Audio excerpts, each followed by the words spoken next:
apakah amalan yang paling manusia nak buat kalau dia diberikan peluang untuk hidup balik?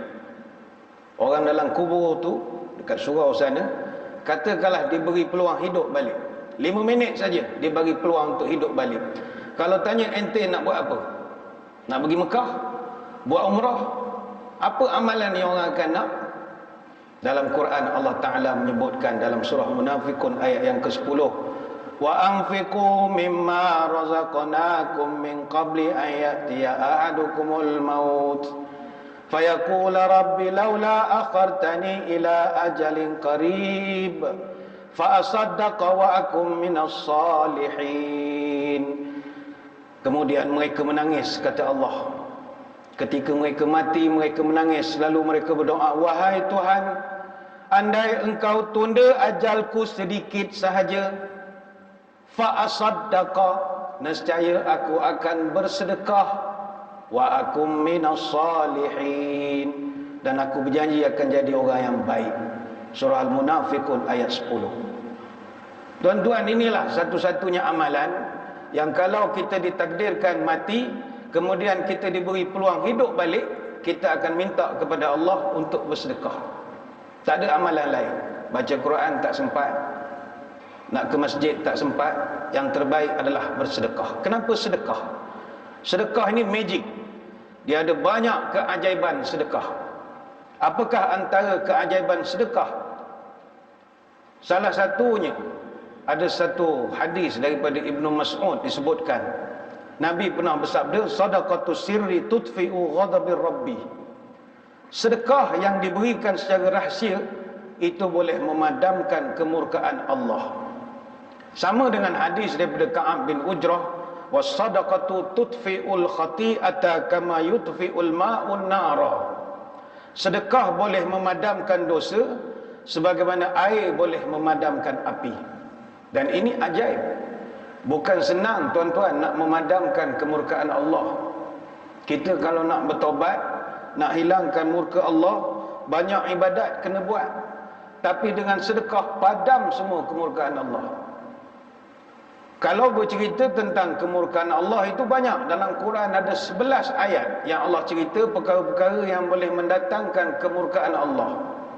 Dalam hadis ada puluhan hadis yang menerangkan perkara-perkara yang boleh mendatangkan kemurkaan Allah. Contohnya kata Abu Hurairah radhiyallahu anhu, Nabi pernah berpesan, innallaha azza wa jalla yubghidu kullu ja'zarin jawazin sakhabin fil aswaq jifatal laili himarun nahari alimu bidunya jahilun bil akhirah. Ini hadis riwayat Al-Baihaqi dalam Sunan Al-Kubra. Ada 7 manusia yang paling Allah benci. Pertama, Ja'zari. Ja'zari ni orang yang keras kepala, payah betul dengar nasihat, tak dengar, tak masuk dah. Allah benci betul dengan kumpulan ini. Yang kedua, Jawaz, orang yang terlalu banyak makan, minum, terlampau banyak sangat, Tuhan tidak suka juga. Yang ketiga, Sakhab fil aswaq, orang yang suka menjerit-jerit di pasar, pun Tuhan tidak suka juga. Yang keempat, jifatul lail. Jifah maknanya bangkai di malam hari. Ini ungkapan untuk menunjukkan karakter orang yang pemalas. Tidur malam tak pernah bangun walau sekali untuk semayang malam, tak pernah. Kemudian yang kelima, himarun nahar. Himar ni keldai. Siang hari jadi keldai, simbolik orang yang bodoh pemahamannya. Ni kalau buka Facebook, orang bodoh lebih ramai daripada orang cerdik. Ramai betul bodoh. Baca tajuk tak tahu konten apa, main ngotok. Orang bodoh ramai. Bodoh tak ada ubat. Bodoh tak ada ubat. Belilah apa ubat pun takkan hilang bodoh. Allah benci, manusia pun benci. Yang keenam, alimu bidunya, orang yang serba-serbi tahu hal dunia, hal gosip artis, orang ni cerai, orang ni kahwin, serba-serbi dia tahu, tetapi jahilun bil akhirah, tapi dalam bab ukhrawi bodoh. Itu Tuhan marah juga. Ini hadis ada disahihkan dalam Sahih Al-Jami'. Banyak lagi perkara-perkara yang boleh mendatangkan murka daripada Allah. Ada satu hadis lain kata Abu Hurairah, innallaha yarda lakum salasa wa yakrahu lakum salasa. Allah Ta'ala suka kamu buat 3 perkara dan Allah Ta'ala murka kalau kamu buat 3 perkara. Fayardha lakum an ta'buduhu wa la tusyriku bihi syai'a wa an ta'tasimu bihablillahi jami'a wa la tafarraqu. 3 perkara Tuhan suka. Kamu pertama kamu menyembah dia, kamu tidak menyekutukan dia dan berpegang teguh kepada ajaran dia. Dan 3 perkara Tuhan menyampah kamu lakukan. Wa yakrahu lakum qila wa qala. Apa makna qila wa qala? Orang yang menyampai-nyampai, suka forward message tanpa menyiasat sama ada benar ataupun salah.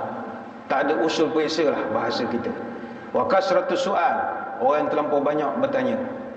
Muka dia saja tanya, tak ada orang lain dah. Pun Tuhan nyampah juga. Tanya bukan makna tak boleh tanya, kan ada pula orang pelik. Tak boleh tanya pula Ustaz. Boleh, tapi pertanyaan itu mestilah pertanyaan yang menanamkan rasa semangat nak beribadah. Jangan tanya soalan agama yang akhirnya daripada kita rajin jadi malas. Itu tak dibenarkan. Contoh, ada orang dia tanya hukum. Ustaz, ni biasa kalau musim haji lah. Ustaz, wukuf Arafah ni kalau tak buat macam mana? Tak sah haji. Sebab haji ni Arafah, mesti awak wukuf walaupun seketika. Oh, okey. Ustaz, mabit di Muzdalifah ni amda kerja, kutip batu. Oh, kalau tak buat sah haji? Sah. Tapi kena bayar kambing lah 3 ekor. 3 ekor? Tak boleh Ustaz, saya bagi 6 ekor. Saya nak duduk hotel je. Rupa dia tanya banyak, dia malas pergi duduk di Muzdalifah. Ni ada orang pesen begini. Soalan yang banyak, rupanya dia nak jauhkan daripada menambah ibadah. Dan yang ketiga, wa idha'atal mali, orang yang membuang harta. Banyak lagi perkara-perkara yang boleh mengundang murka Allah. Maka bila bersedekah, dia akan menghilangkan terus segala kemurkaan ini.